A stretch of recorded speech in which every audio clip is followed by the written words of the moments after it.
Luis Suarez. Crazy, controversial, hated, adored, never ignored. And now, we've got his name on the back of this shirt. What's up, Footy Fam? I'm Jack Grimse. Today, we're not adding a kit to my collection, we're going to upgrade one. This one, actually. It's Gremio's 2023 home kit. I'm working on doing more different types of football shirt content. I've just been getting so many shirts lately, hence all of the unboxings. If you love football kits, make sure to subscribe before we get going. Today, it's time for another home iron tutorial. I had a request from the comments to show how to iron on a name and number. Perhaps you saw me adding Champions League and Conference League badges to my Aston Villa kits with this home iron. I also ironed a special patch onto Nashville SC's home kit. This one was for a particular neighborhood in Nashville. Other ones like these are for competitions, Premier League, Conference League, Champions League, an old Premier League one. I might reorganize my shirt collection based on sleeve badges actually. Let me know what you think about that down below. I still don't have a heat press. Maybe one day it would be a dream, but for now we got the home iron and in here is our name set. So if you're looking for some other ironing tutorials, check those out in the description after this one.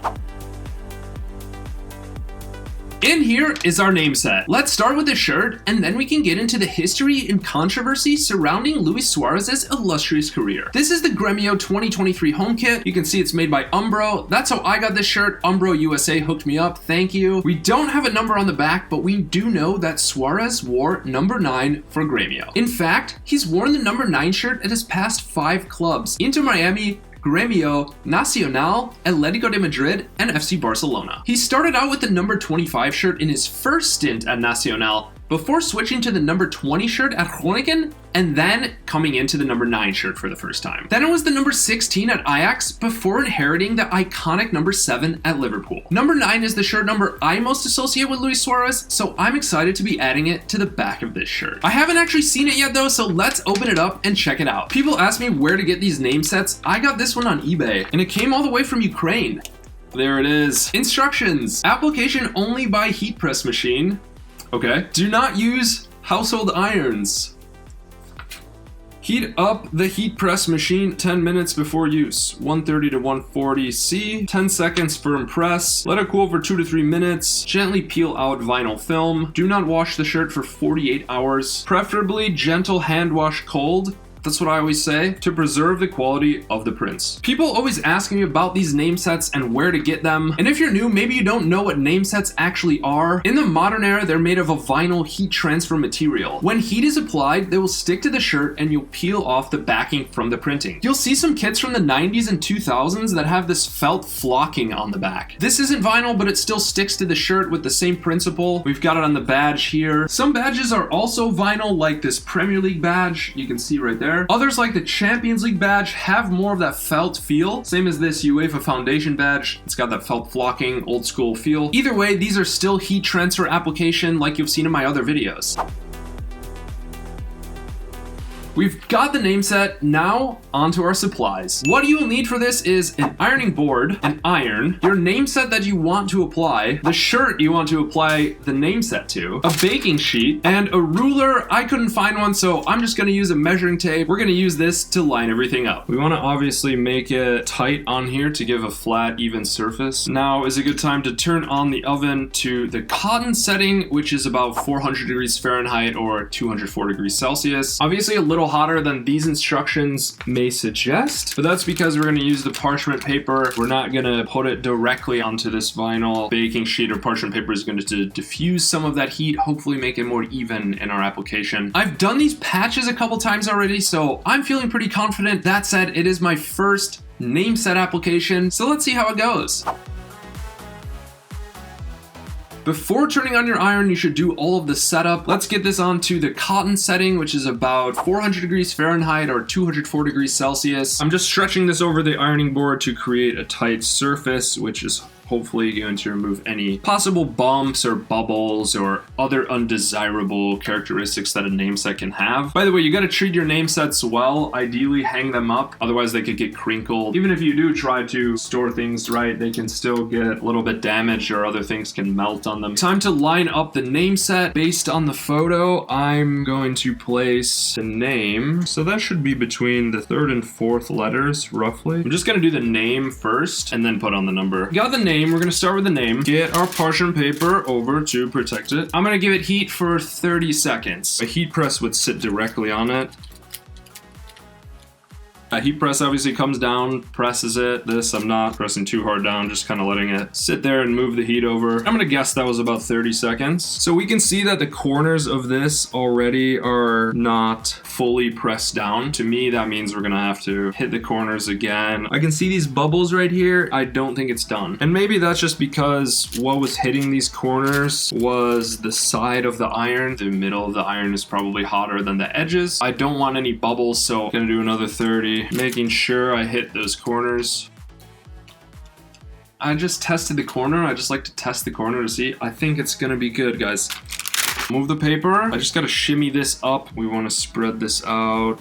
That could lead to some serious guesswork. So I'm not gonna push it up further than that because I'm basing the height of the number off the name. If I'm using this point right between the A and the R as the middle of the shirt, I think I nailed it because I can trust that Umbro put this in the middle of the shirt. I wanted to do 2 inches down from these numbers. Number is in position. Retrieve our parchment paper. Cover that back up. It's ironing time again. Originally, I'd planned to do 30 seconds on the number. I think I'm gonna do 60. When I did this sleeve patch, I actually did 60. I think I did 20, 20, 20. I'm gonna keep moving it around a little bit, but if this is any indication, we should be just fine. Maybe a little over a minute on the ironing section. I'm gonna turn off my iron right now. I'm hoping that will be it. So remove the parchment paper. This is gonna be quite hot, so you gotta give it some time. What I've seen people do at the stores is remove it and kind of fan out the shirt, try to get some cool air under it. I'm not convinced, so this is actually going back on. The corner was taken just a little too quickly. Hit it with some more heat, maybe a minute.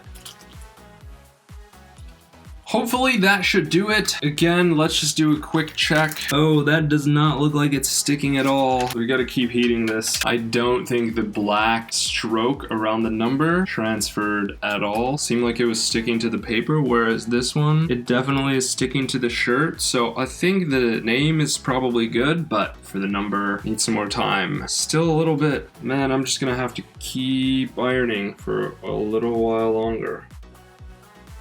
That was a long time. Oh, oops. That's quite hot. Don't leave your iron sitting there and adjust the camera. I was at a point where I didn't think it was even doing anything. Nothing was happening. I maybe have really burned this. This is gonna be very interesting. I definitely really burnt the vinyl. Fan out the shirt, cool it off. The name is coming off pretty well. We got to the R, got to the E, and the Z. So, okay, we did that. This part is looking good.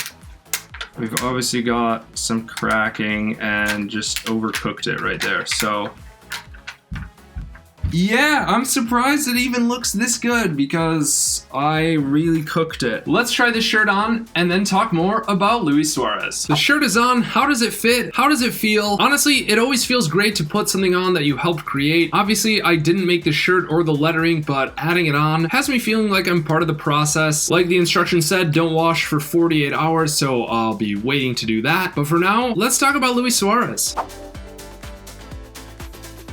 Suarez began his senior club career at Nacional in 2005. At age 19, he signed for Groningen before transferring to Ajax in 2007. There, he won the KNVB Cup and the Eredivisie. In 2011, Suarez signed for Premier League club Liverpool and won the League Cup in his first full season at the club. Having established a strike partnership with Daniel Sturridge, he equaled the goal-scoring record for a 38-game Premier League season and won his first European Golden Shoe in 2014. Despite his best efforts, Suarez couldn't save Liverpool from throwing away the Premier League title in 2014. They had been on course to win it with just 2 weeks to go. Suarez was seen crying after Liverpool blew a 3-0 lead against Crystal Palace, and Steven Gerrard's infamous slip against Chelsea let them fall to second place, 2 points behind Manchester City. That summer, Suarez moved to FC Barcelona in a transfer worth nearly £65 million, making him one of the most expensive players of all time. Suarez became part of the dominant trio dubbed MSN, alongside Lionel Messi and Neymar, winning the treble of La Liga, the Copa del Rey, and the UEFA Champions League in his first season. In his second season, he was Spain's top scorer, winning the Pichichi Trophy and the second European Golden Shoe, becoming the first player since 2009 to win both awards other than Messi Messi or Cristiano Ronaldo. He also led La Liga in assists, becoming the first player in the history of Spain's top flight to lead in both goals and assists. In addition to the individual accolades, Suarez won 13 trophies at Barcelona, 4 La Liga titles, 4 Copas del Rey, 2 Spanish Super Cups, 1 UEFA Champions League, 1 FIFA Club World Cup, 1 UEFA Super Cup. That's 13. He's won so many trophies. In total, Suarez has won 21 team trophies. After 7 years at Barca, Suarez signed for Atletico de Madrid on a 2-year contract in 2020. In his debut season, he won his 5th La Liga title. After stints with boyhood club Nacional and Gremio, Suarez signed for Inter Miami in 2023, reuniting with former Barca teammates Lionel Messi, Sergio Busquets, and Jordi Alba.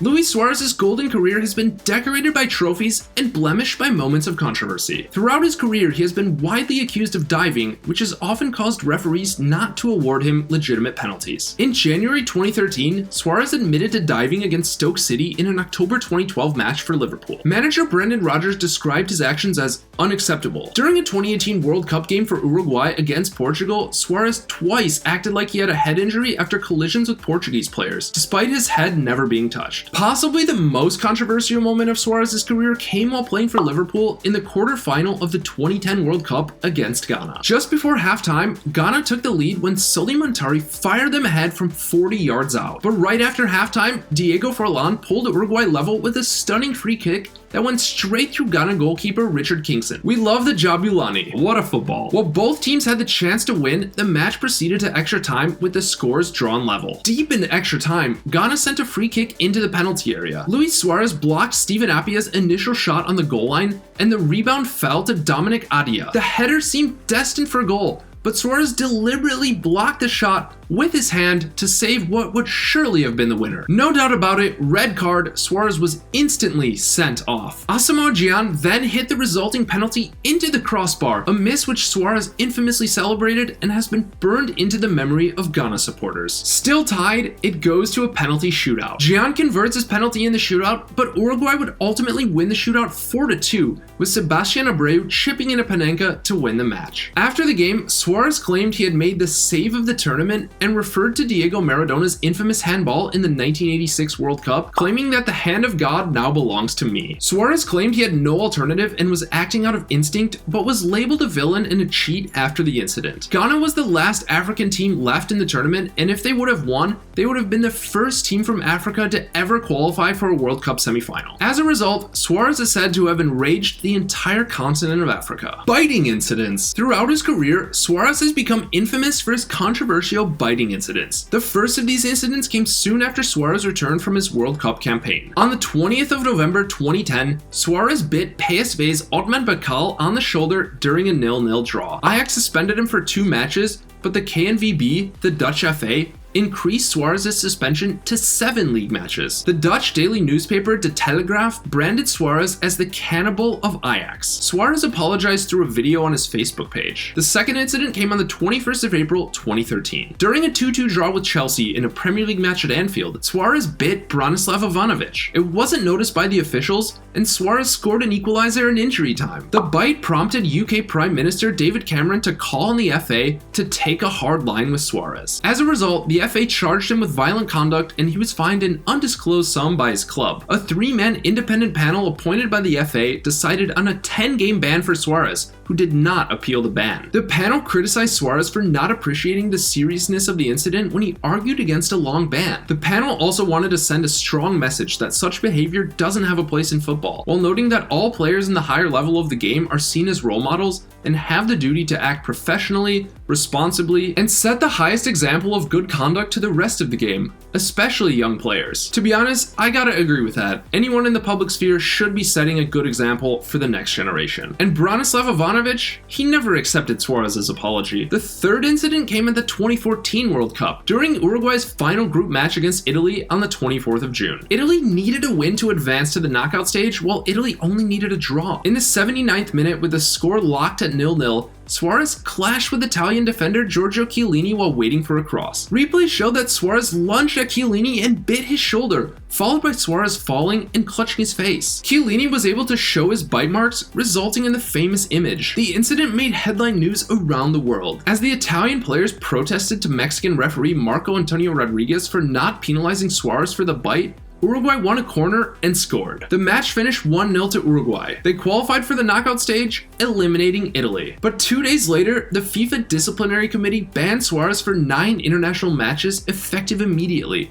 meaning he would take no further part in the World Cup. The ban also ruled him out of the 2015 Copa America. It was the longest such ban in World Cup history, exceeding the 8-match ban handed to Italy's Marco Tassotti for breaking the nose of Spain's Luis Enrique at the 1994 World Cup. The severity of the penalty was due to the fact that it was Suarez's 3rd biting offense, as well as what FIFA saw as a lack of remorse. With Suarez banned, Uruguay lost their next match 2-0 to Colombia and were eliminated from the World Cup. Racism. Biting wasn't the only reason that Luis Suarez received bans. In 2012, Suarez was banned for 8 Premier League matches after he was found guilty of racially abusing Patrice Evra. The incident occurred at Anfield in a 1-1 draw between Liverpool and Manchester United in October 2011. Suarez denied that he had a problem with players who were a different race or skin color, but Liverpool did not appeal the ban. But Suarez refused to shake Evra's hand in February when the sides met again for the return fixture. They eventually would shake in the Champions League, with Suarez representing Barcelona and Evra playing for Juventus. As we can see, Luis Suarez may not be the best role model, but certainly is a player who's been at the center of the action in the football world for many years. Luis Suarez's career may be winding down, but he's left quite an impression. Let me know your favorite Suarez goal or moment in the comments. And if you made it this far, you're an absolute legend. Thank you for watching and supporting the content. If you want to take your support to the next level, join the Footy Fam Patreon. You can fund the content creation process and get some exclusive perks. Thank you, Footy Fam. A special thanks to the VIPs and Ultras who are paid subscribers on the Footy Fam Patreon.